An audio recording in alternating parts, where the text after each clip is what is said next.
accessed the podcast of OA. Located deep within Sector 14845 and powered by the Emerald Light of Will, the podcast of OA is your guide to the Green Lantern universe. Hosted by Lantern Myron Rumsey, the podcast of OA begins now. Hey, Green Lantern fans, this is Myron Rumsey from the podcast of OA, and we have got a great episode lined up for you for episode number 220. We're going to be joined by comic book royalty with the son of Martin Nodell joins Phil and I in this episode. So, Phil, this was a great conversation. Yeah, it was great. It was great talking to him. Had a good time hanging out at that Missouri con with him, which is where we initially tried to talk to him, but it was fun seeing him interact with the fans enough. He really wants to get his dad's name out there, and I'm a big promoter of him and his family. I can't give them enough high honors. I mean, they're just a swell group of people, and it was just a pleasure and a privilege to meet them and get to know him. I'm very jealous because I have not, as I was saying during the interview, I missed out on an opportunity to meet Mr. Nodell. I ended up getting sick and couldn't meet Martin Nodell at a convention. And that was something I was really looking forward to. And I was so upset when I got sick. And I missed out on one of his last conventions, the time that he passed. So it's been one of my regrets. So this is about as close as I'm going to get to that. And it was great to talk to him. And it was good to get some clarification of things that I have long held true about how Martin Nodell is the sole creator of Green Lantern and Alan Scott. And, a lot of people attribute Bill Finger. And so it was good to bring up the Bill Finger conversation. I loved his anecdotes about Bob Kane. That was hysterical. Yeah, it was good stories, man. When he was at the con, he was telling me some stories of him and Stan Lee. And I think they were in Chicago, or they might have been in New York at one time. But the guy's just a blast to hang out with, and he's real friendly and outgoing, and he loves to tell his stories, and it was a great time. Yeah, and thank you to the Nodell family for spending some time with us and chatting with us about Marty and the creation of Green Lantern and all those things. It was really a pleasure. We've had a number of interviews on the show, and this one was probably the most special. I wouldn't, not probably, it was the most special interview we've ever had on the show. So kudos again, and a big shout out to the Nodell family and to Spencer Nodell for giving us some of his time. It was a special thing. And a big shout out to his daughter, an author. I ordered that book, by the way. Oh, you did? Cool. Yeah. Cool. Yeah. So. And to Spencer's grandson, who we've had some interactions with, and very helpful. And he runs a great website, which I'll link. There's a link on the blog of all, but I'll put a link in the show notes for those that don't come to the website. But there's a nice Martin Nodell tribute website that Spencer's grandson did that is really nice. Did a great job. So I want to really shout that out because it deserves a lot of traffic. And if anybody has an opportunity to meet the Nodell family, they are doing conventions. So if you are lucky enough to have them come to a convention in an area where you're able to get to it, by all means, take the opportunity, because it's really an opportunity that you won't get again. And a lot of the stuff he puts on display, because I was flipping through it when I was at the con here in St. Louis, he had a lot of like artwork and stuff, and full things, and it was just beautiful work. And of course, I got a print from them at one time. Their family was kind enough to gift me one, and his artwork is just so unique and so peculiar, and it's so indicative of that age and that time era he was in, and it's got a unique taste to it, and I love it. I got mine on display, and the pieces that they're selling, they're really, really cool. I even think the website, the Nodell website, has a link to some of the stuff that you can buy. So yeah, I encourage you to get there. It's really, really cool. All right, my friend. Well, we've done enough teasing, so let's let's get on with some Green Lantern news. Not a whole lot to talk about. The solicitations for May of 2023 came out, and we already knew about the Green Lantern book coming out. It's interesting. Originally, the title we were told was going to be Green Lantern Hal Jordan, and then there was going to be a Green Lantern John Stewart, and that's what they were going to do to differentiate between the two. But it looks like it's just going to be Green Lantern, so I'm not sure what's going on there. But DC likes to shake things up. But that book is debuting in May. A couple of really nice variant covers. But not only are we getting Hal and John in that book, because John is going to have a little bit of a teaser for his miniseries that's coming up, but Guy and Kyle are appearing in the Unstoppable Doom Patrol #3, which is kind of interesting. It's a good place. At least Kyle's showing up somewhere. Yeah, I'm glad to see something being done with characters. The biggest thing, though, to me, the biggest treat I saw in that list of solicitations was finally, we're going to get a Peter Tomasi, Pat Gleason, Green Lantern Corps omnibus. That's going to be cool. I'll probably have to save up for that. Yeah. It doesn't come out until August, even though it was the May solicits. Sometimes they have books that are going to come out later in there as well. But that's one that fans have been calling for a while now. And I couldn't be more excited to see that coming out. I know where your pocket's going. Yay, you're darn right. You're darn right. All right, well, my friend, we have this really wonderful interview coming up, and before we do that, we have a very appropriate Know Your Core segment, and then we've got listener feedback. So let's dive right into it.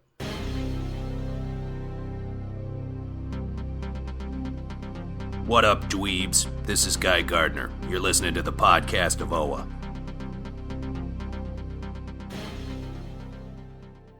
Welcome back, fellow Owens, to another Know Your Core segment. And this week, we have the appropriate Green Lantern known as Alan Scott. Unlike others who bear the name Green Lantern, Alan Scott's power does not come from the Guardians of the Universe, but from the Starheart, a magical entity once imprisoned by the Guardians. The Starheart found its way to Earth, where in 1939, in the shape of a lantern, it saved Alan from a train wreck. At the lantern's mental direction, Alan fashioned a ring from it that allowed him to tap the Starheart's great power. Perhaps influenced subconsciously by the Starheart's history, Alan adopted the identity of Green Lantern.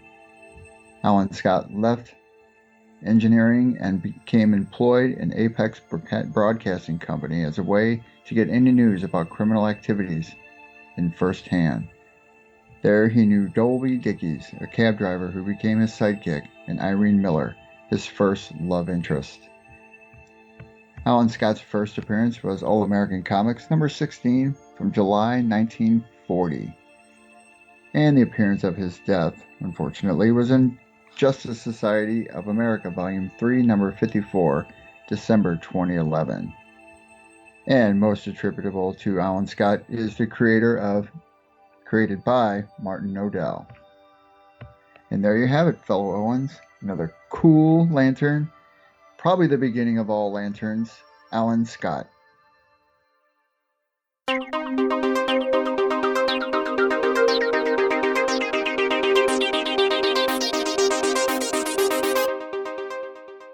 right, hey, fellow Owens, we're here with Mr. Spencer Nodell, who happens to be the son of Green Lantern creator Alan Scott, Martin Nodell.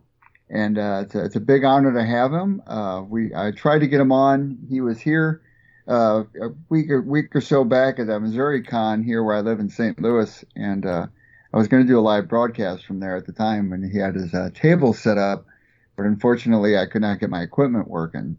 But here we are on live, talking to him on the phone, and we're going to get to chat with him and get to know what it's like to be the son of a creator of our favorite hero. And Spencer Nodell, it's a pleasure to have you on. Well, thank you. So, Spencer, according to what I've read, your father created Alan Scott when he was 25 years old. Yeah, he was actually he wouldn't even been 25 because it was 1940. And so, yeah, 25. Yeah, he was born in 1915. So 25. He was. That's incredible. And he'd already done some comic book work, and I just remember he did a lot of playbills for Broadway shows. He would do the covers, and before someone suggested to go up to national periodicals and see if there was any work. Did he ever talk about, I know like in the beginning he used a pen name of Martin Nodell. Did he ever talk to you about why he did that? I know a lot of it was because of the bad perception of being a comic book artist. Did he ever talk about that at all?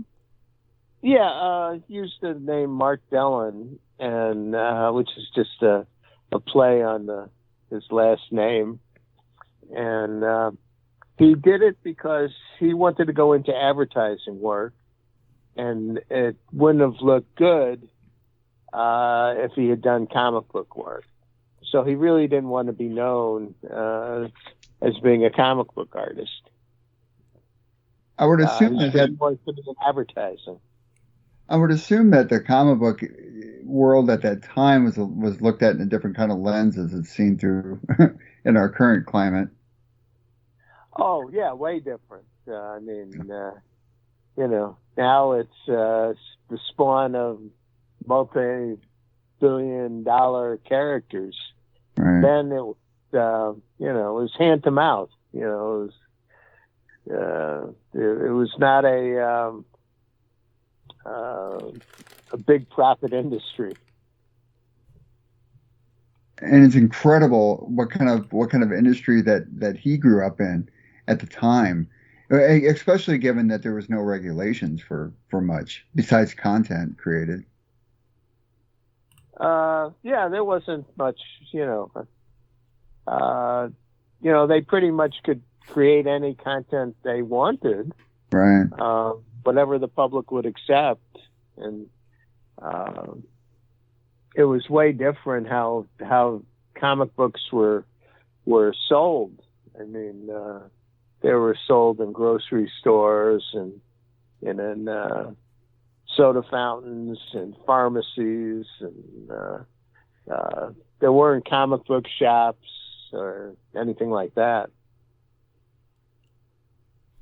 So I imagine when he came back to comics in the early 80s, it was probably kind of a surprise to him, I would imagine, to see how much it's changed. I don't know if it was that much of a surprise to him. I don't think he looked at it that way. He just he was a little bit astonished by the fact that his character was so popular, and that there were a lot of fans amongst older people, and also the creation of newer Green Lantern characters. But I would imagine through the course of the decades, he probably kept in contact with a lot of friends that he may have established early on in his career.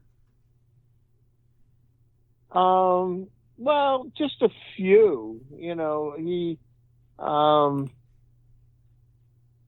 most of the people he kept in contact with were people he worked with he would have worked in when he worked in the Marvel bullpen or the Timely bullpen. Mm-hmm. From DC, no, there was nobody he kept in contact with. Interesting. In looking over the creation of Alan Scott, it sounds like, he really came back to DC Comics with a fully fleshed out character. He originally went there and they said, come back when you have a character. And when he came back, he had a pretty well thought out premise, right down to the 24-hour time limit and so on, which is really amazing to think of somebody in that age bracket to come up with that much stuff. I know that people sometimes when they talk about Alan Scott, they list Bill Finger as a co-creator. Do you think that Bill really, did he co-create the character or just write the character from your perspective? Oh no, he had nothing to do with the creation of the character. It's like a creator of a character is a person who creates it, and it was wholly Martin Nodell. Bill Finger was brought in to clean up some of my dad was no great writer, so it was just to clean up the script and then to write episodes for further books. But it was never, put it this way, if Martin Nodell hadn't walked in with the character, right, they wouldn't have called up Bill Finger to help him. Got it.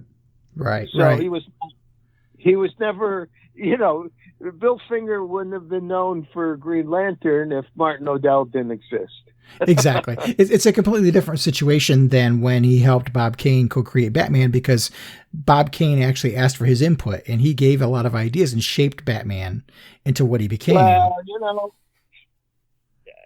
that too is kind of, I'm not trying to badmouth Bill Finger, but the thing is that how much ideas Bill Finger actually gave to Bob Kane, we don't know. I think there were other influences on Bob Kane, like Jerry Robinson and Sheldon Baldoff, and probably a few others. I think Bill Finger, he can be credited with writing scripts, but as far as ideas, not so much. Gotcha. And that's kind of what I've always thought. But sometimes I read people when they write articles, they list him as a co-creator, and I'm like, I don't see it that way at all. No, he's not the co-creator, and he's not the co-creator of Batman either. It's like I could relate a good story about Bill Finger and Bob Kane.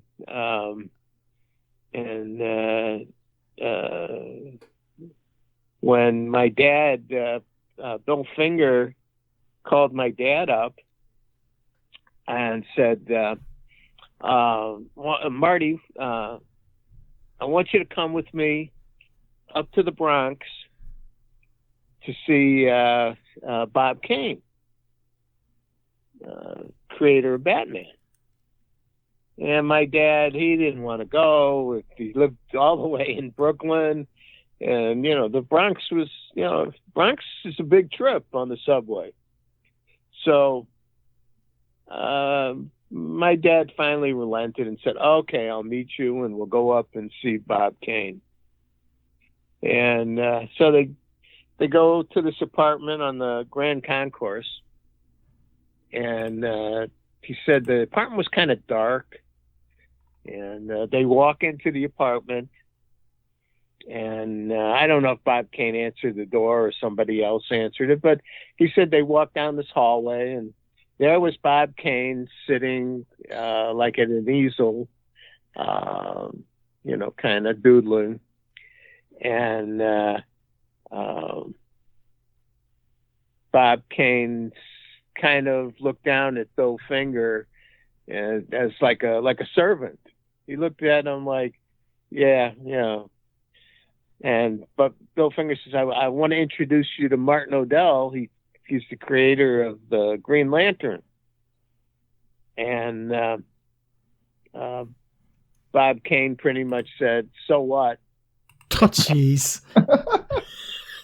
And that was their trip to go see Bob Kane. So Bill Finger was very subservient to Bob Kane. So about 40 or 50 years later, my mother saw Bob Kane at a show, and she goes to my dad and says, Marty, Bob Kane's here. And my dad kind of grumps and says, so what?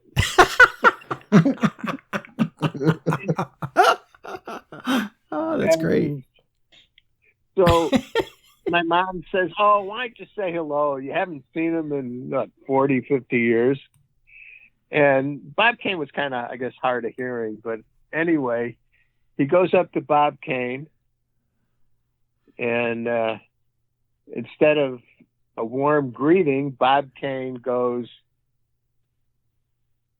my dad introduces himself as Martin Nodell, and Bob Kane says, so what?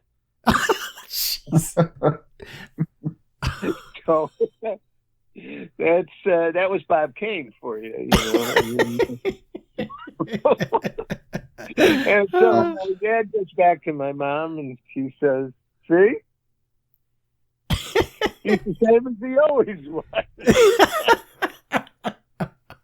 Oh, that's hysterical. Oh my gosh.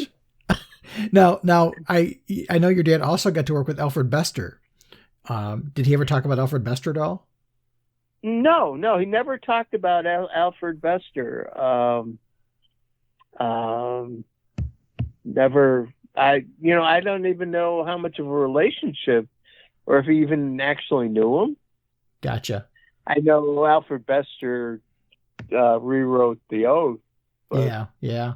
I don't really know what kind of relationship he had at all with him. My dad kind of stayed away from all the comic book people. In fact, the only people that I met when my dad was out of comics would have been someone who worked for Timely, Pierce Rice, who was an artist at Timely, and there was one other person that we would visit. I remember who lived in Chinatown, but otherwise, I don't remember, him associating with anybody, from comic book days. And your dad kind of got out of comics right at a good time before the whole seduction of the innocent and all that kind of stuff happened. Well, I guess in about 1950, yeah, he would have left comics for good, for good until the 1980s or whatever. He would have missed that whole McCarthy era, when he really cracked down on the literature. Yeah, he would have pretty much missed that. I'm sure he knew some of the people who had been blacklisted, but he wasn't one of those. He continued to work in advertising during the 50s. Now he was part of a team that helped create the Pillsbury Doughboy, right? Well, the story is, some people say, well, Martin Nodell, creator of the Pillsbury Doughboy, and no, he did not create the Pillsbury Doughboy. I believe the person's name was Milt Schaefer and Rudy Purz, excuse me, who were actually the people who created the character. And they had like a claymation type character that they had created. But my dad did the first drafts on storyboards that were presented to Pillsbury. Interesting. And that's, he probably did the first actual artwork of it, but they had this character that they had already worked out. So So it was fully formed by these two gentlemen. It's still really cool. It's still really cool to be part of a team. Yeah. But I always like to make that people know that my dad did not create the Doughboy. It was and I like to make sure that the other people get their credit. Absolutely. And your mom and dad did quite a few comic book conventions, isn't that correct? Yeah, I would think they would do about 30 to 40 a year. Wow. Because they would do all the big ones, and then they lived in Florida, so they would do a lot of weekends. They would do these mall shows and little shows and store signings.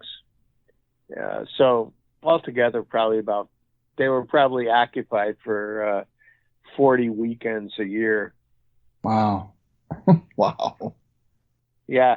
Well, see, since we lived in Chicago, they would always come to the Chicago Comic-Con Mm-hmm. in Rosemont. They would come to that every year. And most of the others, they would do, a lot of them they did almost every year too. There were certain ones that they did all the time.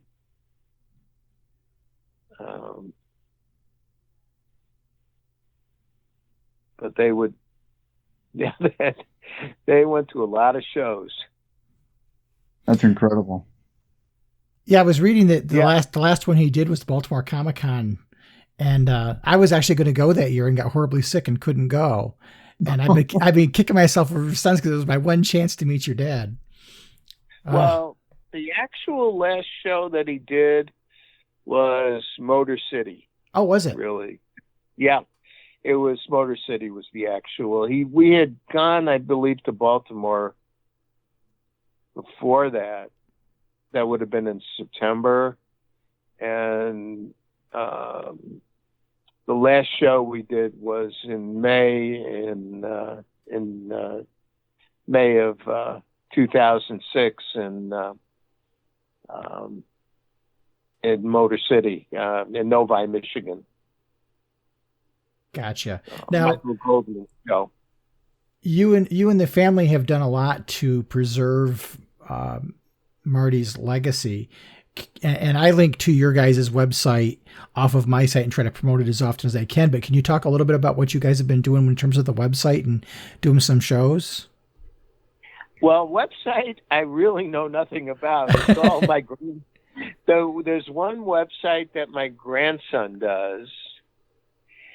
And the other is like a Facebook page, I guess, that my daughter takes care of. Yep. And so I know nothing about these things. I really, I really don't, they're into the social media stuff, so. Me, not so much. So, well, your grandson's done a great job with the website. He really has. He really has. My grandson, yeah. He's really into it. But I have done a couple shows with him, in the St. Louis area. I probably talk to him daily. I probably hear from him at least once a day by text. Yeah, we chat all the time. He better do his schoolwork. Yeah, exactly. and as one of his teachers, yes, he better do his schoolwork. He better do his schoolwork. Yes. I mean, that's the most pressing thing right now. It is. But he does do the website. And my other daughter is into romance comics, and she has a blog called Sequential Crush, and she was on History Detectives one time. Oh, that's cool. And, yeah, she did an episode of the NPR, national, the TV part of NPR. We'll have to. Myron can probably link her site to his. Yeah, I will definitely. Yeah, Sequential Crush, and she does. It's all about romance comics, and she also wrote a book, and she has a day job. She's a bridge inspector for the Tennessee Department of Transportation. Yeah, her book is called How to Go Steady. Excuse me? Her book is called How to Go Steady: Timeless Dating Advice, Wisdom, and Lessons from Vintage Romance Comics. Right, that's it. Yep. I so want to read that. I got to get my hands on that, because I mean that's one of my concentration points when I was in grad school was feminist studies, and it had to do a lot with Wonder Woman and her connection to a feminist movement. And okay, yeah. But she's really into all the romance comics of the basically it would have been the 50s and 60s would have been the when superheroes had taken a dive. And, and a lot with the 50s and 60s was a lot of your female movement, and a lot of it came through and stuff like romance comics. Yeah. There's, it's an interesting topic. It is. Yeah, I'm gonna order that book sometime. Yeah, well, it's available through Amazon. I know that, or you can order it directly. I think through her blog. I'm pretty sure you can order it directly from her. Okay. And I'll link to her website as well as the family website in the show notes. I always have a link to the family website on my website so that people can find it that way too. But whenever your grandson posts things, I always try to retweet them and help boost it a little bit and getting signal and getting people to see it, because I think it's important to preserve the history and the heritage of these characters. And there just isn't a lot out there from people who can talk about the stuff that happened back then. Well, DC hasn't done a lot to to help. I mean, they have been, and I got to say, I haven't had any contact really with DC since Paul Levitz, who was the publisher, left DC. I haven't had any real contact with them, so I don't know what their plans are or if they have any plans. I don't know. Yeah, there was a Green Lantern TV show that was going to be on HBO Max, and it was going to include Alan Scott in it, but in all the shakeup at Warner Brothers, it's been changed completely now. Yeah. Well, the thing is, so much has changed over the years, and I don't even know who owns Warner Brothers now, or AT&T. Is it AT&T still? Yeah. The owner of the week. Yeah, I was going to say this week. Yeah, the soup du jour. So, it's like really strange. I just remember one of my last conversations with Paul Levitz before he left. He was still in New York. They were in New York, and he said to me, Warner Brothers, they're out in California. I'm here in New York, and we don't communicate with each other, and I like it that way. Should have stayed that way.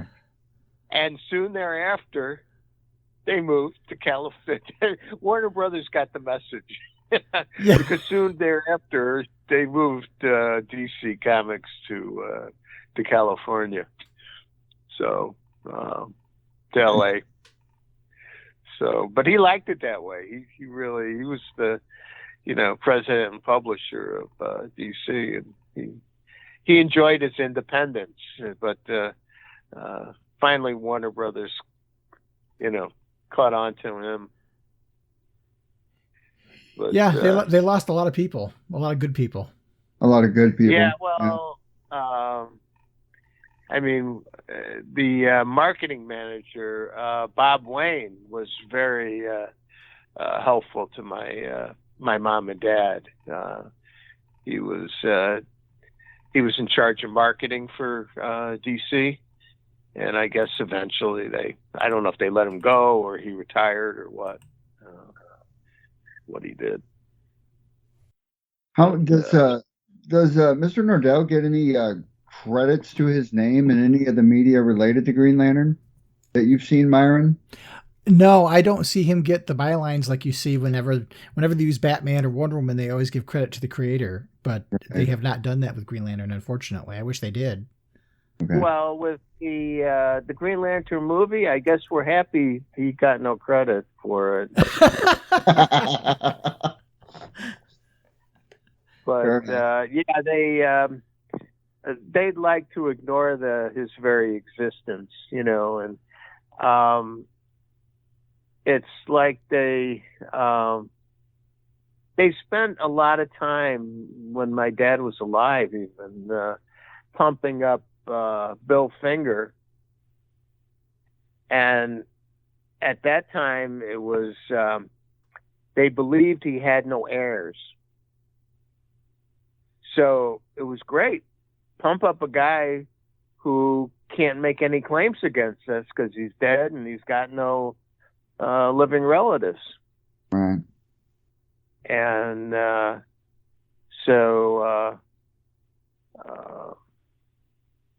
it was the kind of thing that, they kind of wanted to appear that somehow mystically this corporate creation happened. It was an immaculate conception. Well, I hope the family knows that we fans hold your father in a high reverence. Well, yeah, the fans are, the fans are great.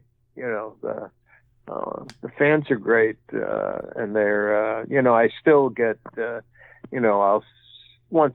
don't look at Facebook that often, but once in a while I'll look at, comments about, we miss the Nodells, and they're, greeting us at the shows, and I think my parents really enjoyed doing the shows. They love their fans. In fact, some fans they regarded as good friends. After a while, they would stay at fans' houses, and go to dinner with their fans. So it was very. It was the world's greatest retirement job that my dad and mom had. It was, they loved it. That's incredible. Yeah, they really, they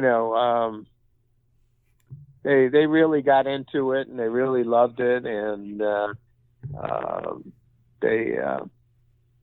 they were always, it was interesting because when someone who was handicapped or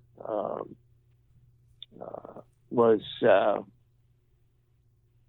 limited in some way would come to the table, they would greet these people with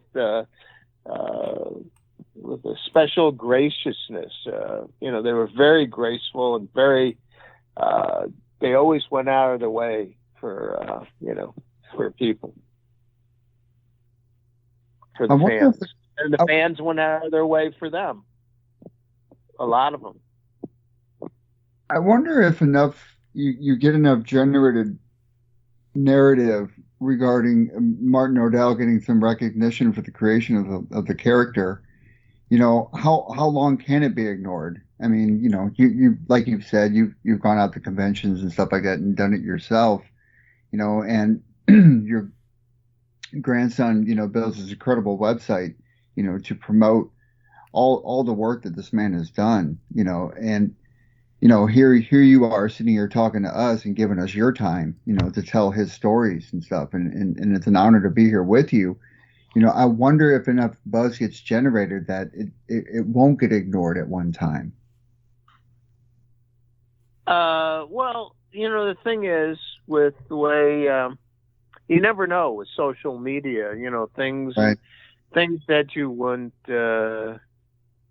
become important to the public do, and other things that you wish are important are ignored. So you never know, but I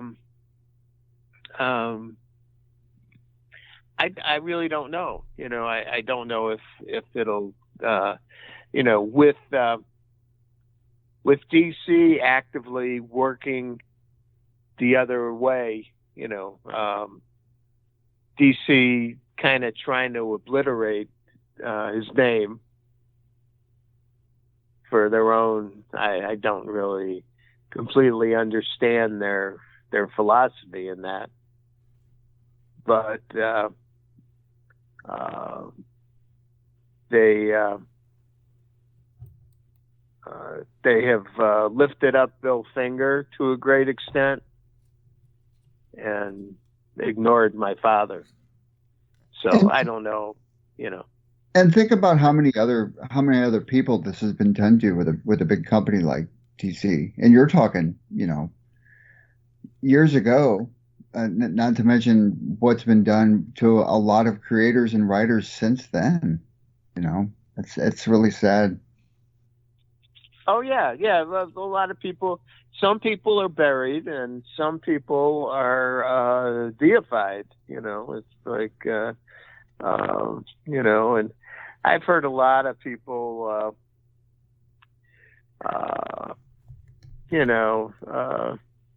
trying to bury Stan Lee, and I don't. That one I don't understand. Why? Yeah, it's all about money, because these characters have become hugely valuable intellectual properties, and if you don't have to pay residuals to anybody, that's more money to line your corporate coffers. Look how long it took Jerry Siegel and Joe Shuster. Well, the big thing is Siegel and Shuster got royally screwed over. Yeah. And so. But if you look at it through that lens, so is your father, and by consequence, so is your family. Yeah. Oh, basically, yeah. Now I know the Kirbys got something after a long fight, I guess, and. I don't really know what happened to Joe Simon, and if he had any, if he went after Marvel at all for Captain America. I don't know. I don't really know. But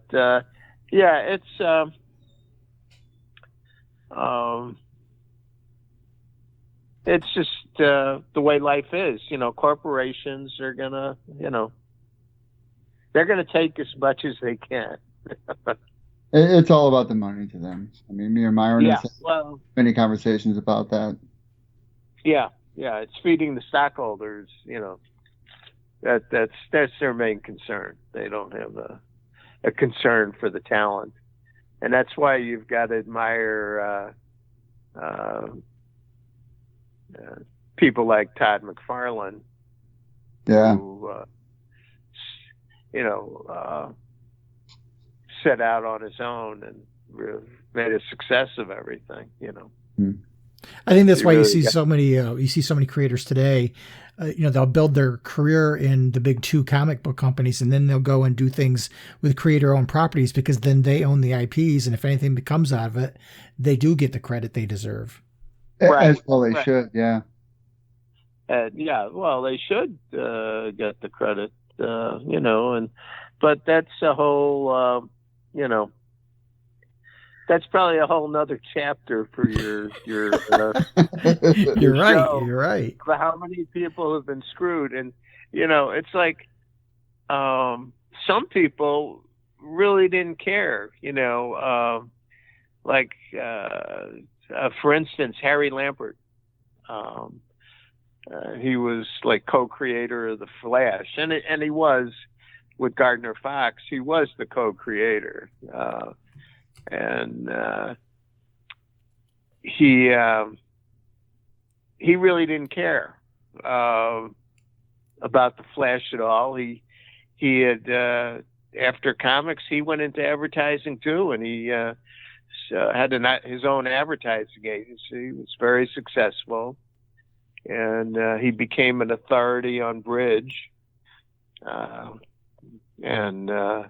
he really didn't care. And other people felt very slighted by the industry. I can name a few, but they were very bitter. But so. Most people that are listening to the show probably never got to meet your father. What would you like the fans to know about your dad? Oh, the one question that I would get at the shows was, how is it like growing up with the creator of the Green Lantern? And I had a pretty stock answer, which was, it was like growing up with any other father in the 50s, 60s. You tried to stay away from them. You wanted to stay as far away from your father as possible growing up. So it's like, it's like growing up with anybody, any other father or mother or whatever. It's not, I don't think there's anything really special, Yeah, we look at your dad as the creator of Green Lantern, and you look at your dad as dad. Right. And here's the other thing is that the one thing I learned in life, most importantly, is people who are rich or famous or great notoriety. A lot of people are very afraid of talking to them or it's like there's this hero worship or, the stars, they're tongue tied or they can't talk to people who are big celebrities and stuff. Sure. And I don't care. It's like, if you've grown up with somebody who's kind of a celebrity, meeting other celebrities or other famous people or other powerful people, I don't care. They're just people, they put their pants on one leg at a time, just like everybody else. Right. And so I have a very, because,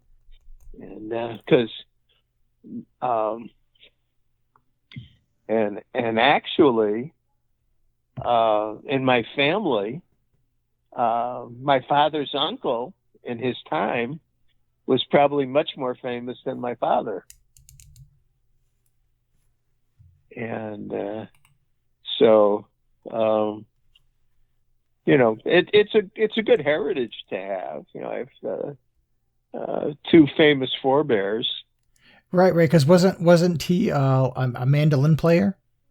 Yeah, Dave Apollon, and he is and was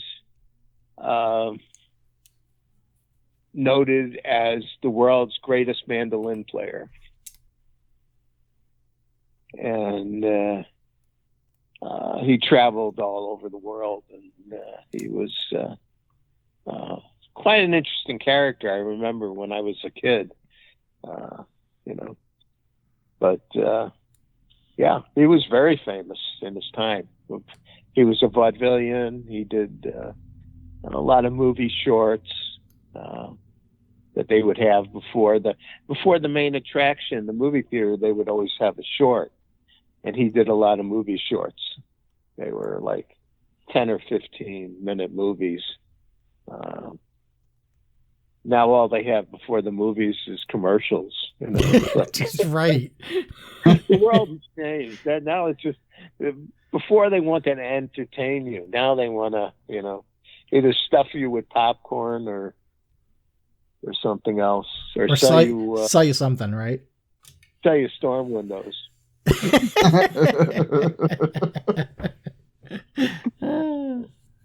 Awesome. But yeah, so actually, in his time, he was much more famous than my dad, but his reputation doesn't linger as long as the Green Lantern. Gotcha.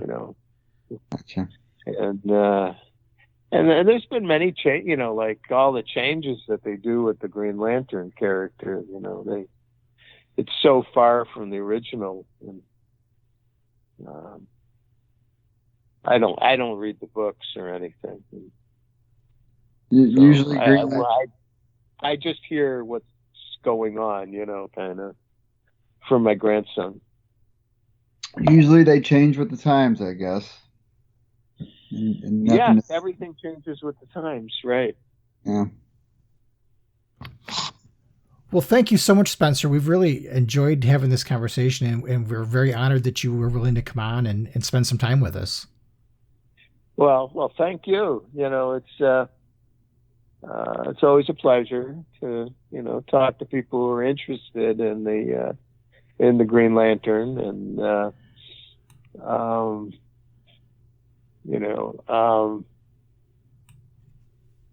and I have quite a few stories about even more stories about my dad and comic books and that sort of thing. Well, if you've got some time, we'd love to hear a couple. Oh, I have time. Yeah.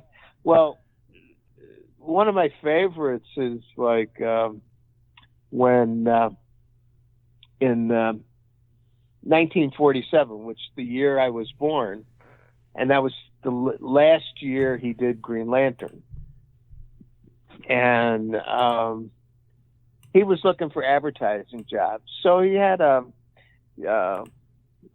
portfolio he was carrying, and he was in Manhattan.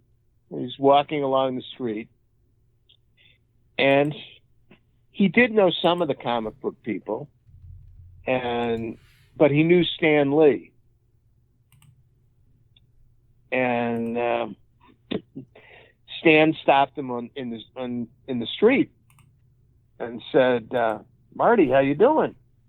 Well, and Marty was kind of probably having a bad day and said, "Well, not so good.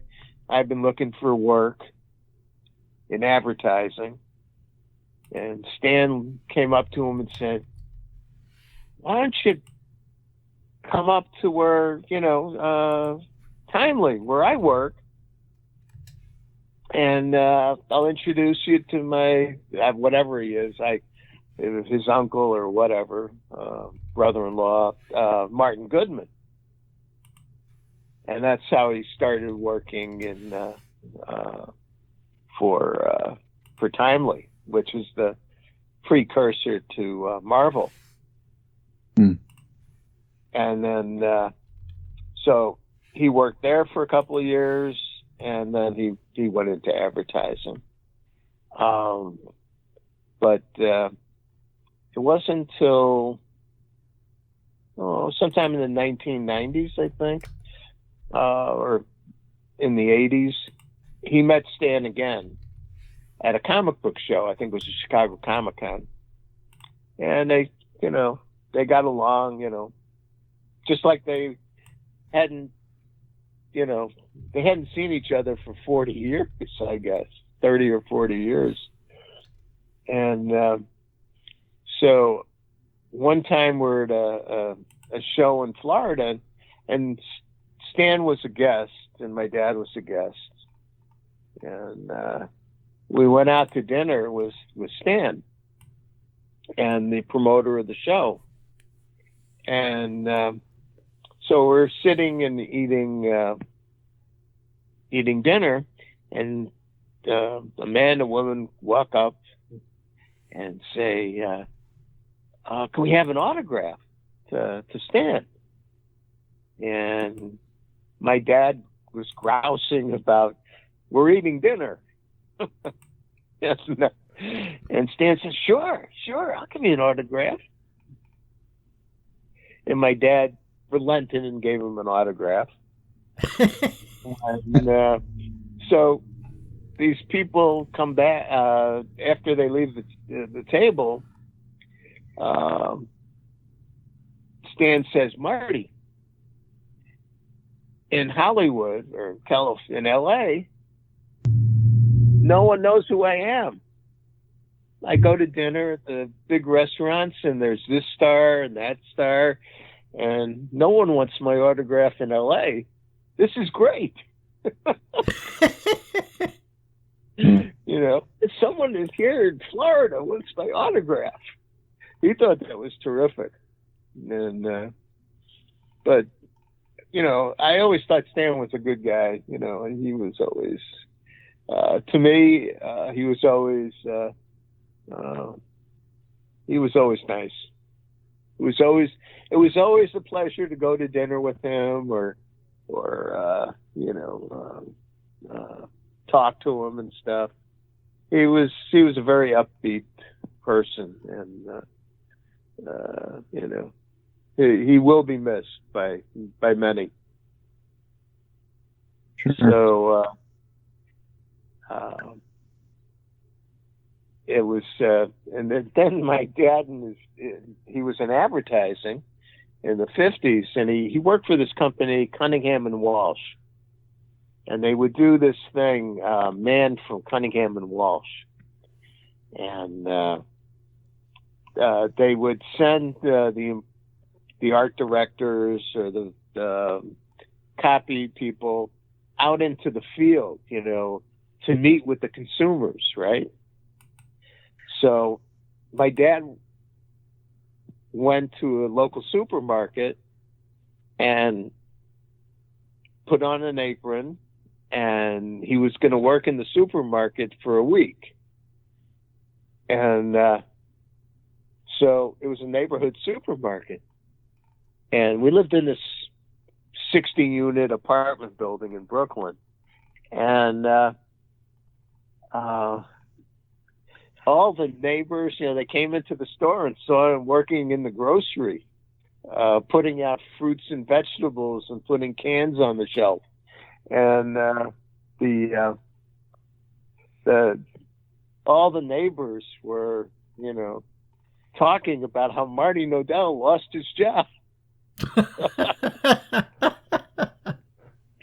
And, he had to explain that this was part of his working in the advertising business. And so that was funny. I remember it was like all the neighbors were like, talking about Martin Nodell lost his job.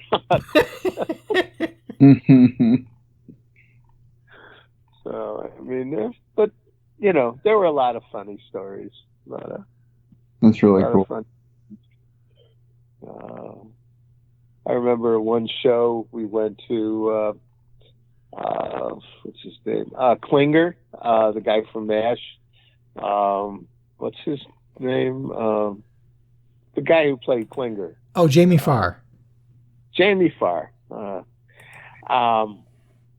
at a show in Florida, and I go over and I saw Jamie Farr there, and I just started talking to him, and I don't know how it came about. And I said I was here with my dad, who creator of the Green Lantern. And he said, "What?" And I said, "Yeah, creator of the Green Lantern, Martin Nodell." He said to the other people at his table, he said, "Hold it.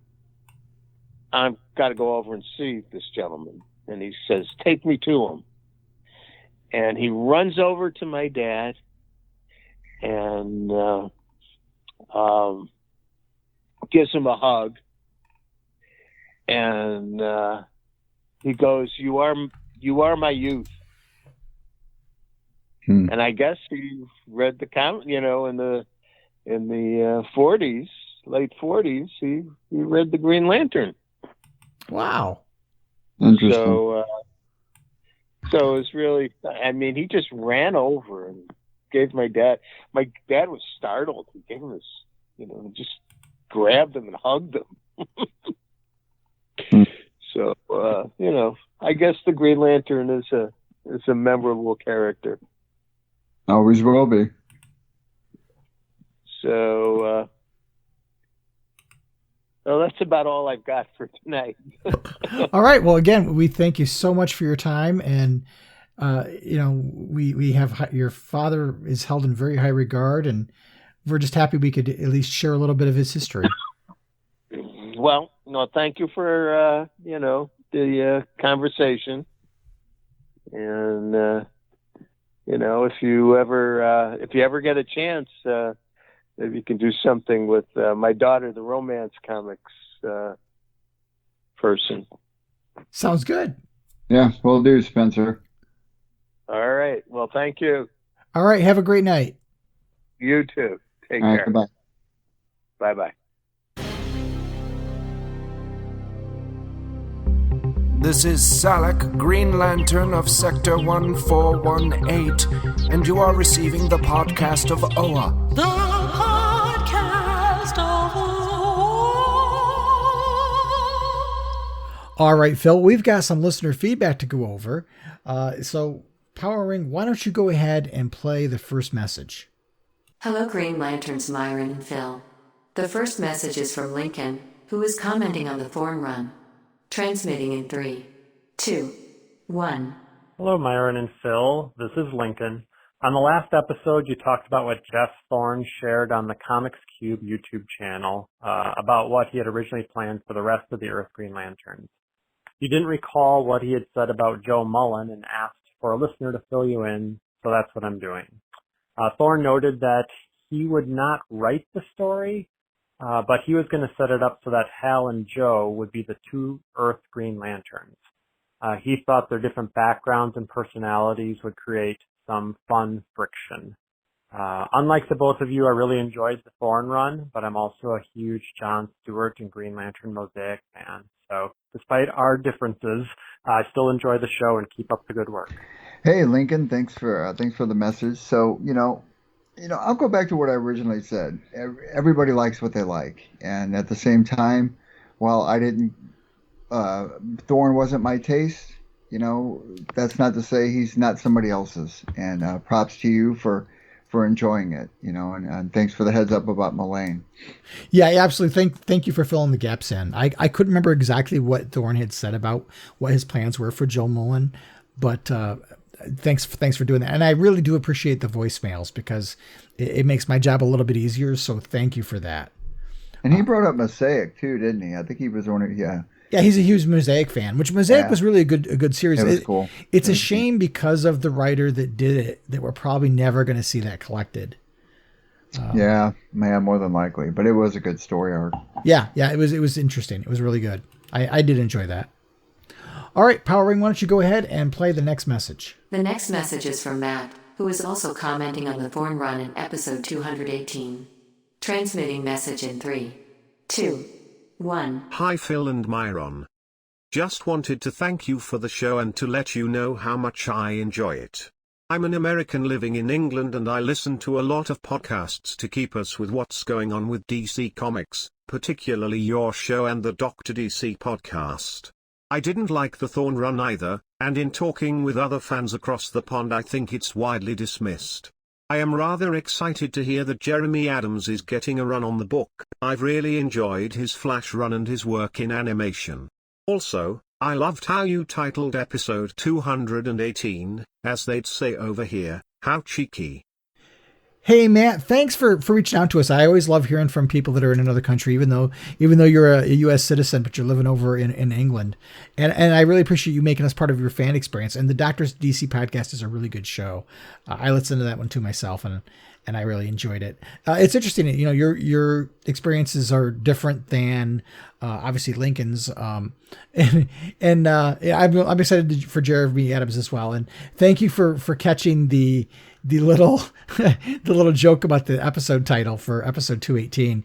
I was trying to think of something to do that wasn't outright snarky, and one of the things that Jeff Thorne did during his run was that I think most of the titles of his episodes, of his stories, his issues, were in Latin. So I was like, I felt I didn't like that book really much. So I typed in Emerald Joke and converted it to Latin. And that's what the episode title was. So no, you're the only one I know that caught it. So thank you for that. I appreciate it. That's hilarious.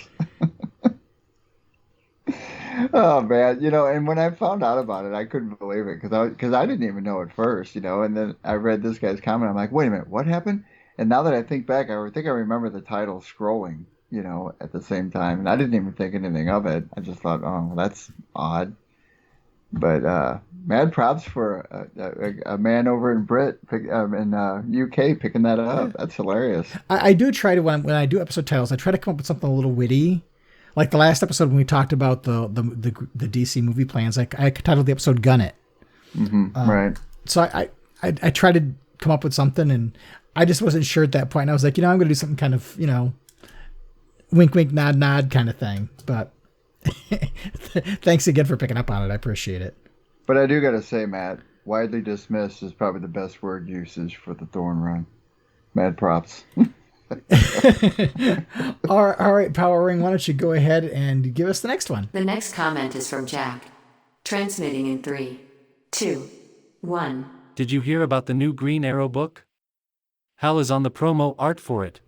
Hey, Jack, thanks for reaching out and bringing up the Green Arrow book. I did see that. It's really interesting. If people haven't seen the cover, the first issue comes out in April, and it's a Josh Williamson book. And there's a bunch of characters on the cover, and in the background is what looks like a construct mask that looks like Hal's mask. And it goes back to, I think at the end of Dark Crisis on Infinite Earths, when Ollie is amongst the missing, Hal says to Speedy and I think it was to Roy and to Black Canary that if you need help looking for him, all you got to do is ask. So I'm assuming, like a lot of people are, that mask is Hal's and that he's going to make an appearance. But and he should. That's a good appearance for him in that book. Yeah, I agree. He should guest star in that book at some point and at least make an appearance and help find his friend here. So cool. Thanks for that. Power Ring, why don't you head and give us the next one? Our next message is from Mark, who's a new listener. He has some comments on the recent runs and Jessica Cruz. Transmitting in 3, 2, 1. Good review of The Emerald Knight. I started following Green Lantern again at the start of the pandemic and also started listening to your podcast and Lanterncast. I went back and read Green Lanterns and really liked Jessica Cruz. But the Grant Morrison and Thorne runs were very disappointing in my opinion. Hoping the 2 GL books this year are good. Hey, thanks, Mark. Thanks for appreciate you listening. Mad props to you. Huge fan of Jessica Cruz. So am I. There's a lot of different opinions on the Morrison run. For me, I think the Thorne run is pretty lopsided to it. It's not good. The Morrison run, I think, was more split. You had some that liked it and some that didn't. And it'll go back to what I've always said: to each their own.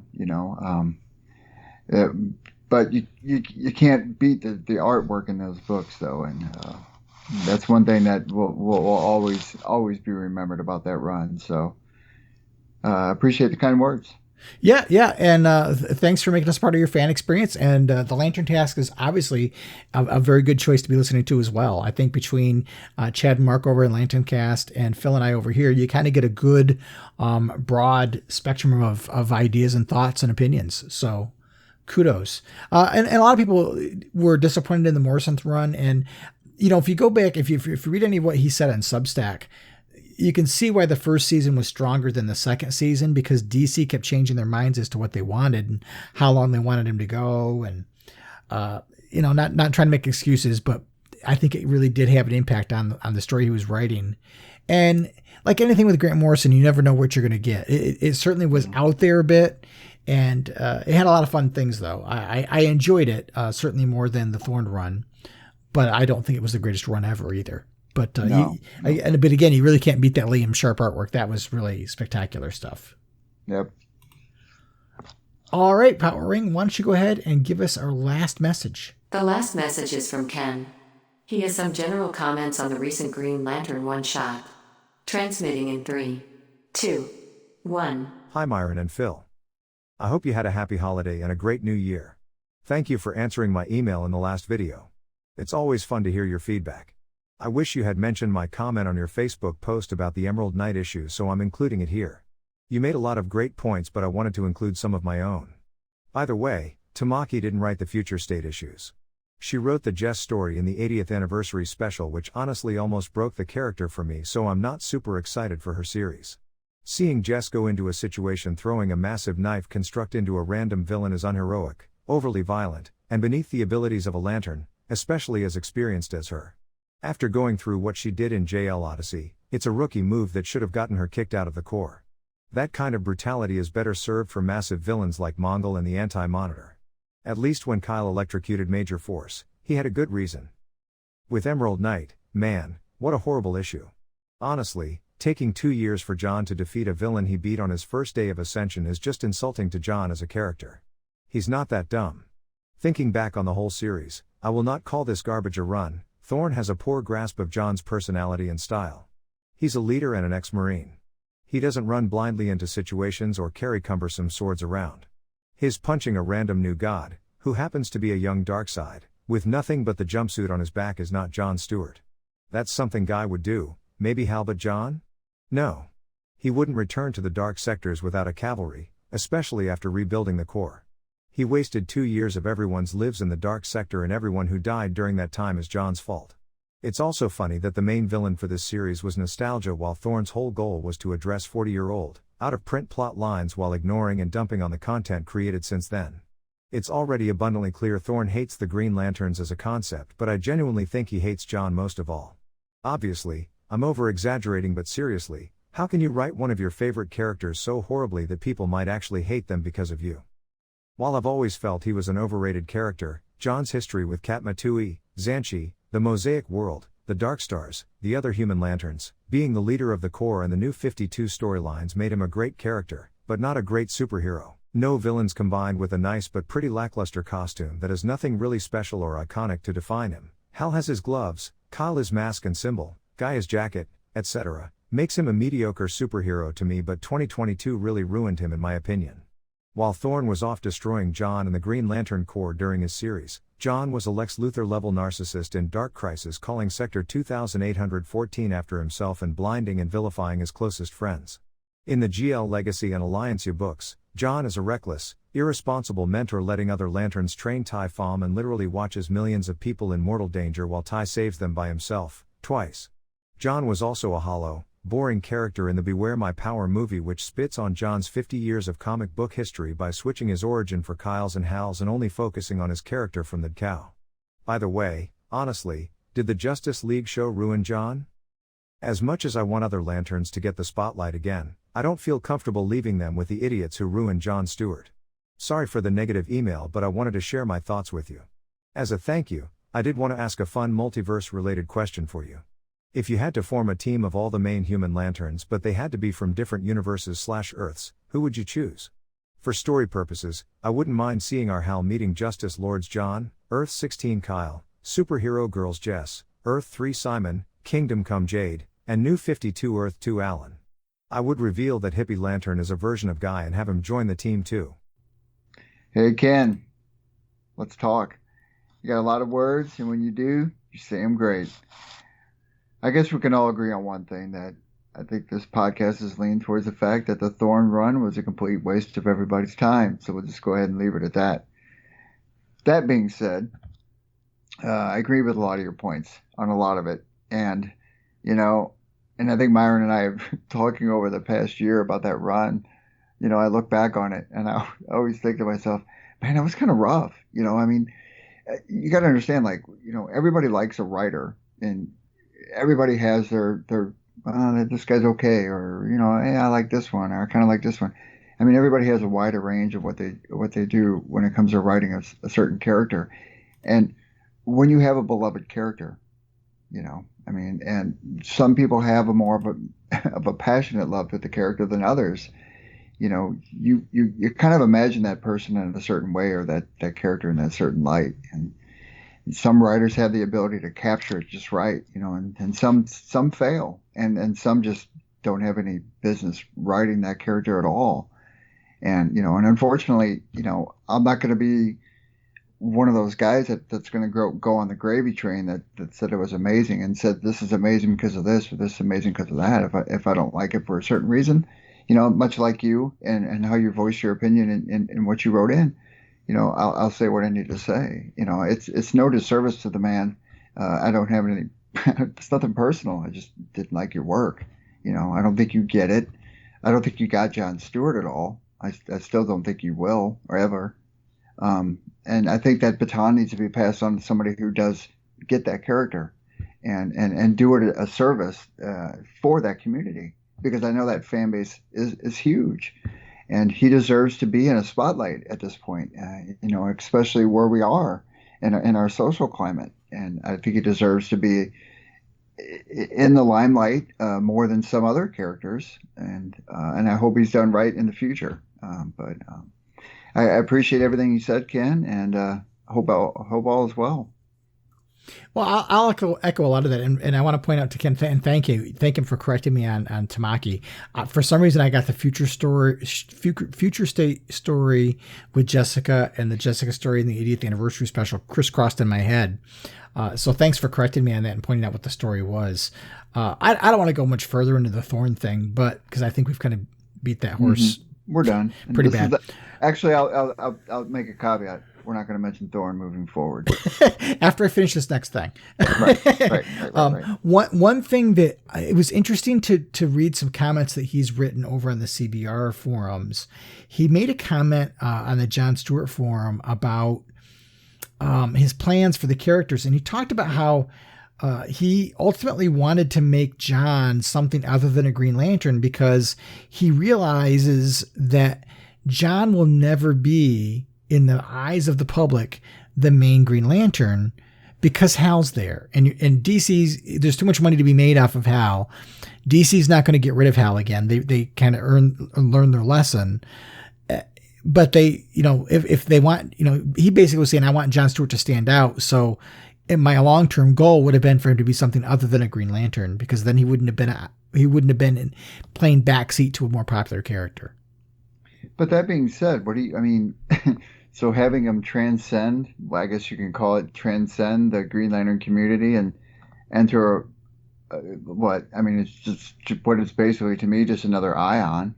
It kind of felt like it, Right. Yeah, I don't know ultimately if that was where Jon was going to go, or if that was just a chapter in how he gets him away from the Green Lantern mythology. But I agree.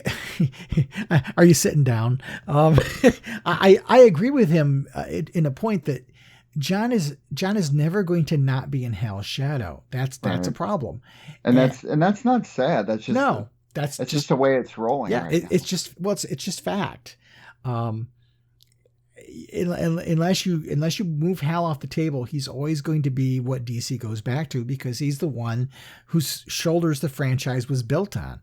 That's just fact. And I think the idea of making Jon something different is probably helpful to Jon. Like I liked the days when Jon was in the Dark Stars. He was building his own supporting cast. Granted, it was out in space most of the time, but they took a little bit of the Green Lantern supporting cast and gave it to John, and they were building his own thing.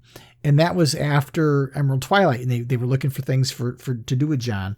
I thought that was a good move, because if the character is as good as what his fans believe him to be, then he would survive a role change. And that wouldn't be the worst thing in the world if they want him to stand out on his own. When you look at the animated film that came out, that was a rough movie to watch. Some people liked it, but I found it very rough to watch. And it was a case of doing one of the things that we see happen often, where you take elements of somebody else's story and give it to this character because you want to shine a light on this character, but you do a disservice to the fans who like the original stories. And you can't do that. You've got to build your own thing. But anyway, as you said, this is the last I want to talk about that particular writer, and we'll go from there. But thanks as always to Ken for writing in. I apologize for this this was written in January and here we are in March, so I apologize for that. But thanks for that.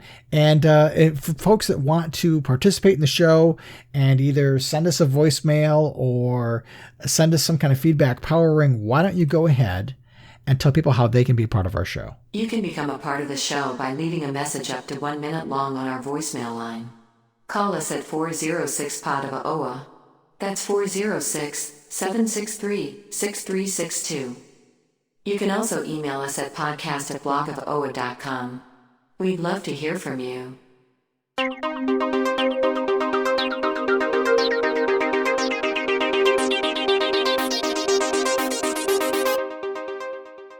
All right, Myron. Well, that was a fun episode, and like we said earlier, big shout out to the Nodell family. Big shout out to Spencer Nodell. Hope maybe somewhere along the line he gets to listen to this. I know he's not as tech savvy as some people are. So, this was a good time. Good episode. Yeah. I thought it was really a lot of fun. And, again, kudos and thank you to the Nodell family for being a part of our little corner of the internet. Appreciate it a great deal. So we still have a month or so before we have a new Green Lantern book to talk about. So you and I think we'll go back and we'll revisit where we left off talking about the Jeff Johns run. And, I think we need to, because I haven't read a Green Lantern book in a while. So I need something to, Yeah, going through a little bit of withdrawal over here as well. So we'll do that. And unless there's some big news story between now and the next episode, that'll be our plan. Okay. All right. Sounds great. Well, everybody, thanks as always for making us a part of your fan experience. Until next time, treat each other well, keep that power ring charged, and make every day your brightest day. The Podcast of OA is the official podcast of the Blog of OA and a proud member of the Comics Podcast Network. Share your comments and questions by calling the show's voicemail line at 406-POD-OA. That's 406-763-6362. You can send your emails to podcast@blogofoa.com. You can also find the Blog of OA and the Podcast of OA on Twitter and Facebook. Green Lantern and other related characters are the copyrighted property of DC Comics Incorporated and are used without permission. The Blog of OA and the Podcast of OA are fan productions and do not claim any ownership over the Green Lantern or any other copyrighted properties.